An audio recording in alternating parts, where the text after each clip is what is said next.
दोस्तों मैंने 2017 में मेरा प्रिपरेशन स्टार्ट किया था for SSC and railway exams. उसके बाद मैंने लगातार बहुत सारा एग्जाम्स दिया लेकिन एक भी क्वालिफाई नहीं कर पाया क्योंकि मेरे पास प्रॉपर स्ट्रेटेजी एंड गाइडेंस नहीं था। लेकिन 2019 में एक ऐसा नोटिफिकेशन निकला जो मेरे लिए बिल्कुल लाइफ चेंजिंग था। 2019 में आरआरबी एनटीपीसी 2019 का नोटिफिकेशन निकला और उस नोटिफिकेशन के निकलने के बाद मैंने नोटिफिकेशन को पूरा डिटेल में एनालिसिस किया, उसका सिलेबस देखा, CBT1 एंड CBT2 का एग्जाम पैटर्न देखा, कितना नेगेटिव मार्क्स होता है, कितना टोटल नंबर ऑफ क्वेश्चंस होता है, सिलेबस मैंने प्रॉपर्ली देखा, सीबेट टाइपिंग सभी का पूरा एग्जाम पैटर्न मैंने बढ़िया से चेक किया नोटिफिकेशन में। और मैंने मेरे लिए एक प्रॉपर स्ट्रेटेजी बनाया क्योंकि मुझे पता था कि ये एग्जाम भी अगर हाथ से निकल गया तो मैं और कोई भी एग्जाम क्लियर नहीं कर पाऊंगा। तो मैंने बढ़िया से स्ट्रेटेजी बनाया और उस स्ट्रेटेजी को मैंने फॉलो किया और मैंने CBT1 एग्जाम दिया and I scored one of the top marks of RRB Guwahati. मैंने एनटीपीसी CBT1 लेवल के एग्जाम में मैंने 84 स्कोर किया था and I cleared all the levels. मैंने लेवल 2 क्लियर किया, लेवल 3 भी क्लियर किया, लेवल 5 भी क्लियर किया, लेवल 6 भी क्लियर किया। लेकिन लेवल 4 क्लियर इसीलिए नहीं कर पाया क्योंकि वहाँ पे आरआरबी गुवाहाटी में लेवल 4 का वैकेंसी नहीं था। अगर वैकेंसी होता तो मैं वो भी क्लियर कर लेता क्योंकि मेरा स्कोर बहुत ही बढ़िया था। 84 मैंने स्कोर किया था CBT1 एग्जाम में। उसके बाद मैंने CBT2 में थोड़ा सा और चेंजेस किया। CBT2 के लिए मैं हर लेवल्स के लिए मतलब एलिजिबल था और मैंने बढ़िया से CBT2 में थोड़ा सा एडिशन किया, जो भी चाहिए CBT2 के लिए एक्स्ट्रा पढ़ने के लिए वो मैंने थोड़ा सा चेंजेस किया और CBT2 के लिए फिर से मैंने प्रिपरेशन स्टार्ट कर दिया। और CBT2 में भी मैंने सभी लेवल्स का एग्जाम मतलब क्लियर किया, लेवल 2 का, 3 का, 5 का एंड 6 का। और प्रेफरेंस के हिसाब से मुझको लेवल 5 में सीनियर क्लर्क मिला और अभी मैं एज ए सीनियर क्लर्क काम कर रहा हूँ इंडियन रेलवेज में NFR हेडक्वार्टर में। तो एक प्रॉपर स्ट्रेटेजी एंड गाइडेंस बहुत ही जरूरी है कोई भी एग्जाम क्रैक करने के लिए। आप अगर एनटीपीसी का मतलब प्रिपरेशन स्टार्ट करें without any preparation strategy, without any guidance, तो आप कभी भी क्वालिफाई नहीं कर पाएंगे। और मैंने यही सोच के प्रिपरेशन स्टार्ट किया था कि यही मेरा लास्ट अटेम्प्ट है और आपको प्रीलिम्स से पहले ही आपको मेंस लेवल के लिए प्रिपरेशन आपका होना चाहिए। क्योंकि अगर आप सिर्फ प्रीलिम्स के लिए प्रिपरेशन करेंगे, CBT1 के लिए प्रिपरेशन करेंगे ये सोच के कि CBT1 क्लियर हो जाए फिर CBT2 निकलेगा, तो ऐसा बिल्कुल भी नहीं होगा। क्योंकि CBT1 एंड CBT2 का जो सिलेबस है वो बिल्कुल सेम है। आपको पहले से ही थोड़ा हाई लेवल का प्रिपरेशन करना होगा ताकि आप प्रीलिम्स से CBT1 से पहले ही आपका CBT2 भी रेडी रहे। आपको अगर CBT2 के एग्जाम में भी बैठा दिया जाए तो भी आपको कोई दिक्कत ना आए। तो फ्रेंड्स मैंने खुद इस एग्जाम को क्लियर किया है। मुझको पता है कि इसका एग्जाम पैटर्न कैसा है या इसको कैसे क्वालिफाई करना है। तो मैंने खुद मेरा जो स्ट्रेटेजी है मैंने वो या मतलब सब कुछ मैंने प्लान किया है आप सबको बताने के लिए। और ये होगा बिल्कुल बिगिनर लेवल से एडवांस लेवल तक का। मतलब अगर आप बिगिनर भी है, अगर ये आपका फर्स्ट अटेम्प्ट भी है तो भी आप क्लियर कर लेंगे। और इस स्ट्रेटेजी को फॉलो करने के बाद आपका पहले ही अटेम्प्ट में आप बहुत बढ़िया स्कोर करेंगे, आपका एग्जाम क्लियर हो जाएगा अगर आप इस स्ट्रेटेजी को बढ़िया से फॉलो करते हैं तो। और इस वीडियो को बिल्कुल भी स्किप मत कीजिएगा क्योंकि अगर आप स्किप कर देते हैं तो आपको बहुत सारा चीज़ आप मिस कर सकते हैं। ये मेरा खुद का स्ट्रेटेजी है, जो स्ट्रेटेजी मैंने फॉलो करके जो मैंने क्लियर किया है ये वही स्ट्रेटेजी आपको मैं बताऊंगा, बुक्स बताऊंगा, सब कुछ आपको डिटेल में बताऊंगा। तो इस वीडियो को पूरा एंड तक जरूर देखिए। और अगर आपने अभी तक मेरे चैनल को सब्सक्राइब नहीं किया है तो अभी सब्सक्राइब करके बेल आइकन को दबा दीजिए। SSC, railways and other government exams, jobs, notification, updates, preparation strategy, book list सब कुछ पाने के लिए। तो सबसे पहले मैं रीजनिंग के बारे में बताऊंगा जो कि मोस्ट स्कोरिंग है आरआरबी एनटीपीसी एग्जाम में। अगर आपका पेपर इजी रहा तो आप full out of full score कर लेंगे और अगर थोड़ा टफ भी रहा तो भी 1-2 मार्क से ज़्यादा आई थिंक आपका गलती नहीं होगा। तो रीजनिंग के लिए सबसे पहले आपको अपना कोर्स कंप्लीट करना होगा। जो भी सिलेबस है एनटीपीसी में वो आपको कंप्लीट करना होगा। उसके लिए पहले आपको एनटीपीसी का नोटिफिकेशन आप बढ़िया से देख लीजिए, उसमें कौन कौन सा टॉपिक्स पूछता है। जैसे कि एक होता है पजल्स जो कि एसएससी एग्जाम्स में नहीं आता या तो बहुत कम आता है, लेकिन एनटीपीसी में भर भर के पजल्स रहता है। तो ऐसा बहुत कुछ है जो कि आपको थोड़ा सा अलग आपको दिखेगा रेलवेज के नोटिफिकेशन में। तो आपको पहले एनटीपीसी के नोटिफिकेशन को पूरा बढ़िया से देखना है। रीजनिंग का जो भी सिलेबस है वो आपको पूरा नोट डाउन कर लेना है। फिर उसी टॉपिक्स को, जो भी टॉपिक्स दिया गया होगा सिलेबस में, उन टॉपिक्स को आपको यूट्यूब से फ्री में आपको करना है। आपको फ्री क्लासेस से ही करना है यूट्यूब से। और अगर आपको बढ़िया से क्लासेस ना मिले, क्योंकि बहुत सारे एडुकेटर जो है वो पहले क्लासेस देता है यूट्यूब पे, फिर उसको बाद में डिलीट कर देता है या प्राइवेट कर देता है। अगर आपको सभी कॉन्सेप्ट आप यूट्यूब से कर सकते हैं तो आप कर लीजिए, वरना आप कोई भी एक बढ़िया टीचर का एक कोर्स खरीद लीजिए। कोर्स खरीदने से कोई गलती नहीं है फ्रेंड्स, क्योंकि आप सीख ही रहे हैं, आपको एक बार ही खरीदना पड़ेगा। अगर आप मतलब परफेक्ट हो जाए तब आपको कोई और कोर्स खरीदने का जरूरत नहीं होगा। तो आप रीजनिंग के लिए या तो यूट्यूब से आपको फ्री क्लासेस करना होगा या फिर आप किसी भी टीचर का एक कोर्स खरीद लीजिए। कोर्स को बढ़िया से कंप्लीट कीजिए। फिर कोर्स कंप्लीट करने के बाद आप स्क्रीन पे देख पा रहे हैं एक बुक है जिसका नाम है pinnacle railway reasoning previous year. इस बुक में रेलवे का पिछला मतलब सालों में जितना भी क्वेश्चन आया सब आपको इस बुक में कंपाइलेशन मिल जाएगा।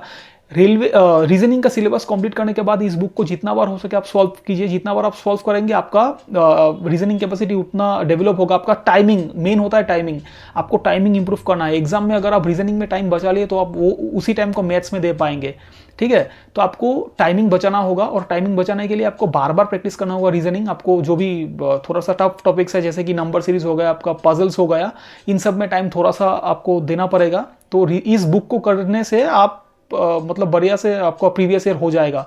तो रीजनिंग के लिए यही है, आपको पहले कोर्स कंप्लीट करना है या तो यूट्यूब से या फिर किसी टीचर का कोर्स से, और उसके बाद इस बुक से प्रैक्टिस करना है। Railway pinnacle railway previous year reasoning book से आपको प्रैक्टिस करना है। रीजनिंग के लिए और कुछ आपको करने का जरूरत नहीं है, आपका बढ़िया से हो जाएगा CBT 1 एंड CBT 2 एग्जाम के लिए।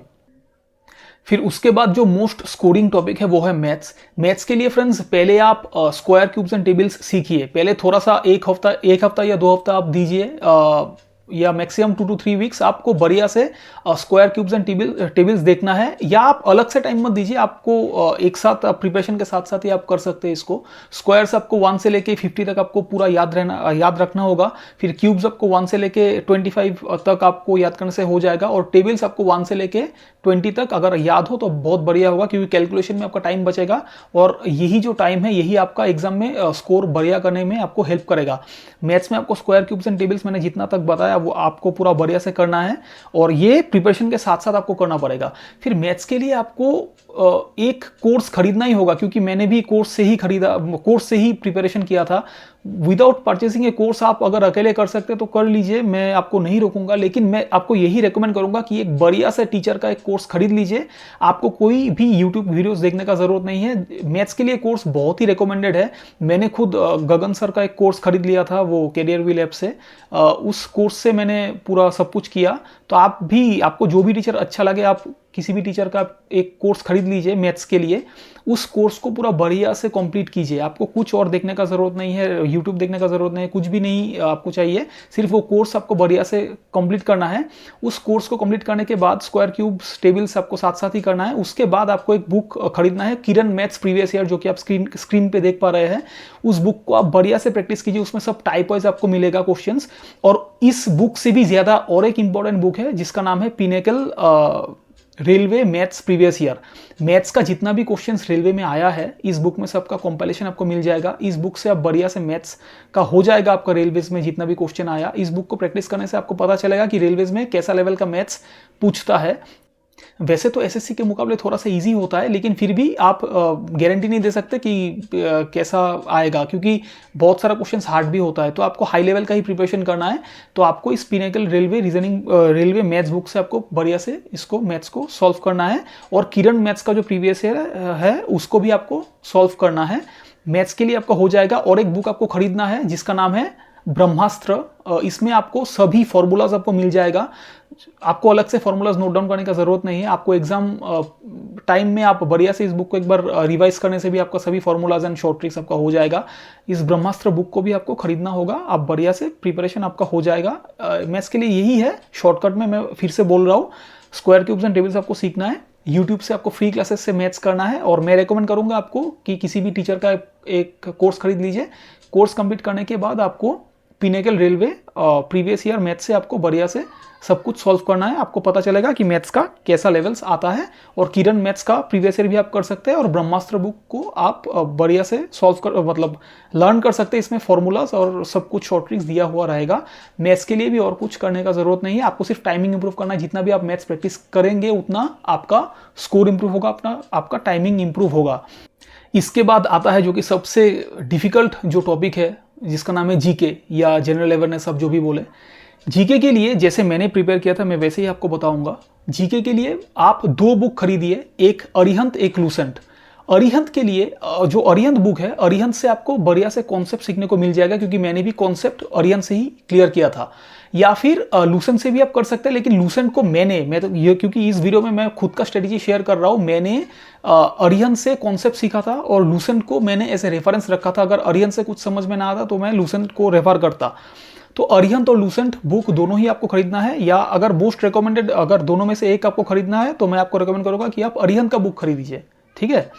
उसके बाद साइंस के लिए अलग से आपको कोई भी बुक खरीदने का जरूरत नहीं है, उसी अरिहंत या लूसेंट से ही आप कर सकते हैं। वो बाकी अगर आप बुक कोई एक्स्ट्रा खरीदते भी है तो वो एज ए वेस्ट होगा, उससे आपको कोई ज़्यादा इंपॉर्टेंट नहीं है, क्योंकि साइंस का भी थोड़ा सा ही क्वेश्चन आएगा। ये ग्रुप डी का एग्जाम नहीं है कि भर भर के साइंस रहेगा, अलग सा ही एक 25 या 25 क्वेश्चन ऐसा कुछ मतलब आता है ग्रुप डी में। आपको ऐसा नहीं करना है, साइंस के लिए अलग से बुक नहीं खरीदना है, अरिहंत या लूसेंट से ही आपको पढ़ाई करना है। Concept for Arihant and Lucent से आपको रेफरेंस ऐसे बुक रखना है। उसके बाद आपको 2 और बुक खरीदना है, जीके में थोड़ा सा वास्ट है। आपको black book of general awareness बहुत ही इंपॉर्टेंट है, इसमें टीसीएस का जो भी जितना भी क्वेश्चन है सभी आपको मिलेगा देखने को। और इसके साथ साथ आपको एक और बुक खरीदना है, पिनेकल जनरल अवेयरनेस रेलवे का प्रीवियस ईयर। मैं पिनेकल का नाम बार बार इसलिए ले रहा हूँ क्योंकि ये पब्लिकेशन जो है इसने सब रेलवेज का क्वेश्चन कंपाइल करके रीजनिंग, मैथ्स एंड जीके का बुक निकाला है। तो किसी भी बुक से आप पढ़े, लेकिन आपको पूरा क्वेश्चंस पता चलना चाहिए कि कैसा क्वेश्चंस पहले पूछा गया था। तो आप पिनेकल जीके बुक को भी रेफर कर सकते हैं, आपको जो भी मतलब प्रीवियस ईयर क्वेश्चंस के लिए आप रेफर कर सकते हैं। और ब्लैक बुक भी बहुत बढ़िया है। और इसके साथ साथ आपको अगर करंट अफेयर्स तो आपको करना ही है, करंट अफेयर्स के लिए मैं यही रिकमेंड करूंगा कि पहले कुछ करंट अफेयर्स अभी देखने का इंपॉर्टेंस नहीं है। आपको 1 महीना पहले, 1 या 2 महीना पहले, एग्जाम से 1 या 2 महीना पहले आपको करंट अफेयर्स के लिए प्रिपरेशन करना है। करंट अफेयर्स के लिए सबसे बढ़िया है स्पीडी का बुक। एक आता है स्पीडी का बुक, पूरा 1 ईयर का पूरा कॉम्पिलेशन उसमें रहेगा। मैंने भी स्पीडी का बुक से ही करंट अफेयर्स किया था। उस स्पीडी बुक में एग्जाम से आपको 1 या 2 महीना पहले उस बुक को खरीदना है। स्पीडी का जो लेटेस्ट बुक है करंट अफेयर्स का, उस बुक को खरीदने के बाद वहाँ पे पूरा 1 ईयर का सब कुछ दिया हुआ रहेगा। अगर पॉसिबल हो तो पूरा 1 ईयर का ही आप कीजिए, क्योंकि क्वेश्चन कितना भी पीछे से पूछ सकता है, कोई गारंटी नहीं है। और अगर पॉसिबल ना हो तो एटलीस्ट मिनिमम 6 मंथ्स तो आप कर ही लीजिए। उस बुक से आपको मंथ वाइज आपको करना पड़ेगा। अगर पॉसिबल हो तो पूरा 1 ईयर, और अगर समय कम हो या बहुत ज़्यादा प्रेशर हो आपका तो आप सिर्फ 6 मंथ्स का कीजिए, लेकिन आपको 6 मंथ्स तो मिनिमम करना ही है। और अगर पॉसिबल हो तो 1 ईयर। करंट अफेयर्स भी आपका हो जाएगा, उसमें सभी टॉपिक्स इंपॉर्टेंट है, जैसे कि अपॉइंटमेंट्स हो गया, बुक्स एंड ऑथर्स, और फिर भी जो भी इंडिया लेटेस्ट न्यूज़ है, वर्ल्ड से इंटरनेशनल रिलेशंस का जो भी लेटेस्ट है, किसको कौन सा प्राइज़ मिला है, नोबेल प्राइज़ हो गया या जो भी अवार्ड्स एंड ट्रॉफीज़ है, ये सभी इंपॉर्टेंट टॉपिक्स है। इन टॉपिक्स को आपको स्किप नहीं करना है, उस बुक से आपको सब टॉपिक्स आपको कवर करना है स्पीडी के बुक से। तो ये करने से आपका जीके बहुत बढ़िया से प्रिपरेशन हो जाएगा। उसके बाद आता है आपका मॉक्स। सबसे पहले फ्रेंड्स, सिलेबस जितना जल्दी हो सके कंप्लीट कीजिए। ये माइंड पे मत रखिए कि CBT 1 है, CBT 2 है। आपको CBT 2 के लिए प्रिपरेशन करना है। CBT 2 के लिए मैं अलग से वीडियो बना दूंगा, उसमें थोड़ा सा और चेंजेस करना पड़ेगा जो खुद मैंने किया था, जिससे मैंने बहुत बढ़िया स्कोर किया CBT 2 में। सभी लेवल्स मेरा क्वालिफाई हुआ CBT 2 में भी। तो उसमें कुछ और चेंजेस होगा, मैं अलग से वीडियो बना दूंगा। लेकिन CBT 1 में आपको CBT 2 एग्जाम के लिए ही प्लान करके आपको प्रिपरेशन करना पड़ेगा, तब आपका बहुत ज़्यादा स्कोर इंप्रूव होगा CBT 1 एग्जाम में। तो मॉक्स आपको सिलेबस कंप्लीट करने से पहले आपको मॉक्स देना है। आपको ये माइंड पे रखना है कि सिलेबस जितना जल्दी हो सके मैं कंप्लीट कर लूँ, फिर उसके बाद मैं मॉक्स लगाना स्टार्ट करूंगा। मॉक्स के लिए मैं रेकमेंड करूंगा सबसे बढ़िया टेस्ट सीरीज है जो कि मैंने फॉलो किया था, टेक्स्ट बुक का। टेक्स्ट बुक को आपको नंबर 1 प्रायोरिटी पे रखना है। अगर टेक्स्ट बुक आपका कंप्लीट हो जाए तो आप ग्रेड अप कर सकते हैं, या साथ साथ दोनों भी कर सकते थे। मैंने text book and grade up दोनों को एक साथ किया। एक दिन मैंने टेक्स्ट बुक दिया था, एक दिन मैंने ग्रेड अप, एक दिन टेक्स्ट बुक, एक दिन ग्रेड अप। टेक्स्ट बुक में मतलब बहुत ज़्यादा पार्टिसिपेंट्स होता है, इसीलिए आपको परसेंटाइल जो है वो आपको देखने को मिलेगा, आपका रैंक आपको देखने को मिलेगा, क्योंकि वहाँ पे बहुत सारे स्टूडेंट्स पार्टिसिपेट करते हैं। ग्रेड अप में भी करते हैं, लेकिन थोड़ा सा कम करते हैं टेक्स्ट बुक के कंपेरिजन में। ग्रेड अप अभी बायजूस शायद हो गया है। तो आपको मॉक टेस्ट के लिए text book and grade up या बायजूस आपको खरीदना है। ये दोनों में से आप मिक्स करके आप दे सकते हैं, एक दिन टेक्स्ट बुक, एक दिन ग्रेड अप। आपका मॉक्स भी आपका बढ़िया तरीके से आप दे सकते हैं। मॉक्स जितना आप मॉक्स देंगे उतना आपका स्कोर इंप्रूव होगा। और मॉक्स देने के बाद उसको एनालिसिस भी करना है कि आपका गलती कहाँ पे हुआ। ज़्यादा एनालिसिस भी मत कीजिए, क्योंकि बहुत एब्सर्ड क्वेश्चन भी रहता है मॉक्स में, उतना हाई लेवल का आता भी नहीं है। मतलब जब आप हाई थोड़ा मॉक्स देते थे, जब आप टफ लेवल मॉक्स में पहुंचेंगे तो बहुत एब्सर्ड लेवल का भी क्वेश्चन रहता है। सब कुछ एनालिसिस करने का जरूरत नहीं है। और कुछ इंपॉर्टेंट टिप्स आपको NTPC एग्जाम के लिए मैं बोल रहा हूँ कि ये जो एग्ज़ाम है ना, ये उतना भी मतलब हाई लेवल का एग्ज़ाम नहीं है, क्योंकि वो आपको मतलब ऐसा सब कुछ पढ़ना है, ऐसा मत कीजिए। अगर कोई भी मैथ्स में अगर कोई क्वेश्चन दिक्कत दे रहा है तो उसको छोड़ दीजिए, स्किप कर दीजिए। आपको जितना हो सके आप कंप्लीट करना है, लेकिन अगर कुछ आपको प्रॉब्लम भी होता है तो उसको स्किप कर सकते हैं, क्योंकि उतना हाई लेवल भी नहीं आएगा। मतलब आपका बेसिक तो पूरा बढ़िया से क्लियर होना ही चाहिए और थोड़ा एडवांस भी क्लियर होना चाहिए, लेकिन उतना भी हाई लेवल का नहीं आता, ये आप माइंड पे रखिए। लेकिन जितना हो सके आप डीप में भी पढ़ाई कर सकते हैं अगर आपको टाइम मिले तो, वरना ऊपर ऊपर तो आपको सब कुछ ही पढ़ना है।